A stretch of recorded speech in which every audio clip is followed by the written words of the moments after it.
Good morning student, I hope आप सब fine है बेटा। आज हम अपना अध्याय 3 शब्द विचार इसके जो बुक वर्क है वो पढ़ेंगे बेटा। फर्स्ट क्वेश्चन है उपयुक्त शब्द चुनकर एक स्थान भरिए। फर्स्ट क्वेश्चन है खालिस्तान शब्द सार्थक खंडों से मिलकर बने होते हैं, रूढ़ या यौगिक शब्द।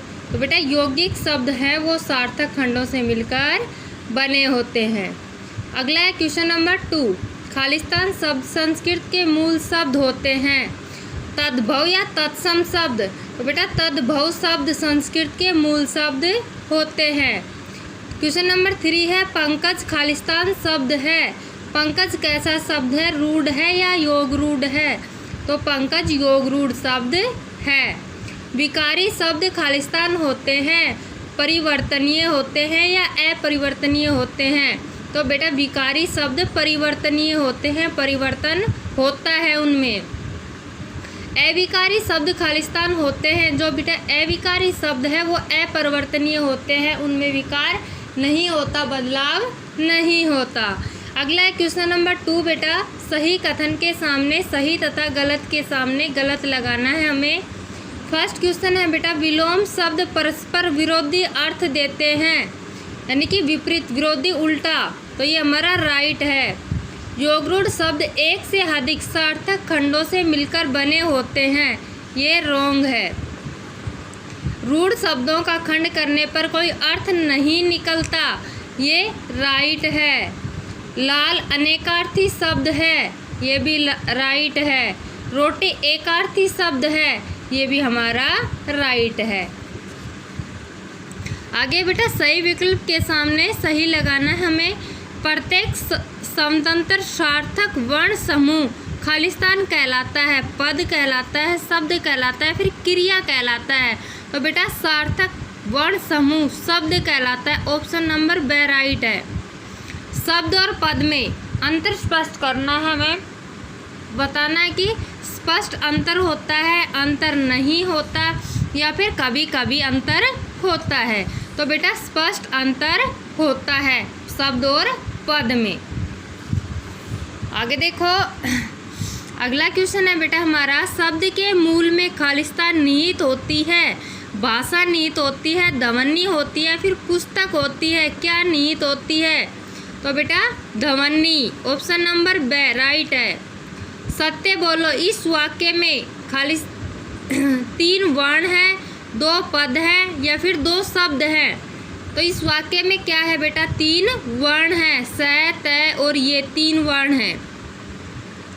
वाक्य में प्रयुक्त शब्द के व्यवहारिक रूप को खालिस्तान कहते हैं। जो वाक्य में प्रयुक्त जो शब्द का जो व्यवहारिक रूप है वो क्या कहलाता है बेटा, पद कहलाता है, ऑप्शन नंबर बी राइट है। ये हमने पढ़ लिए थे। आगे देखो बेटा तद्भव शब्द दे रखे, हमें तत्सम बनाना है। तो हाथ, हाथ का बेटा तत्सम होता है हस्त, आँख का अक्सी, नाक का नासिका, पत्ता पत्र, शक्कर का सकरा, स ऊपर रै कैरा सरकरा, जीभ का जीवा, जीभ का जीवा, उजला, उजला का बेटा उज्जवल होता है, गाय का गो, गधा गर्दभ, धुआं धूम्र, धुआं का तत्सम धूम्र, मैं के अंदर रह है, बूंद बिंदु, कछुआ कै आधा चय 6 पे, कच्छप कै आधा चय 6 और पे, कच्छप। आगे देखो 8, 8 का बेटा अष्ट, घंटी, घंटी का, भाप इसका वाष्प होता है, छेद, छेद का छिद्र होता है, चूरन, चूरन का होता है तत्सम चूर्ण, अणय के ऊपर रह, सूत, सूत का तत्सम सूत्र, सु और त्रय सूत्र। आगे देखो बेटा 3 शब्द लिखने हमें इसके, यौगिक के, रूढ़ के, योग रूढ़ के, संकर शब्द के, विकारी शब्द के और अविकारी शब्द के। तो हम सबसे पहले हमने लिखा यौगिक शब्द के।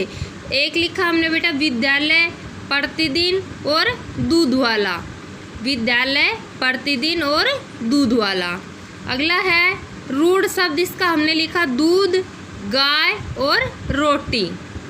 अगला है योग रूढ़ शब्द, हिमालय, जलज और जलद। संकर शब्द है इसका हमने लिखा बेटा अग्निबोट, अग्निबोट, टिकट घर और तपेदिन, तपेदिन। विकारी शब्द का हमने लिखा बेटा लड़का, अच्छा, लड़की। और अविकारी का हमने लिखा आज, धीरे धीरे और हावी। तो बेटा हमने इसके 3-3 शब्द लिखे। तो बेटा ये हमारा अध्याय 3 शब्द विचार, इसका बुक वर्क मैंने आपको अच्छे से समझा दिया है। ये बुक वर्क आपको अपनी बुक के अंदर फिलअप करना है और अपने यूटी टेस्ट के लिए इसको लर्न भी करना है। तो आज का बेटा हमारा होमवर्क है अध्याय 3 learn and book work fill up. Thanks बेटा।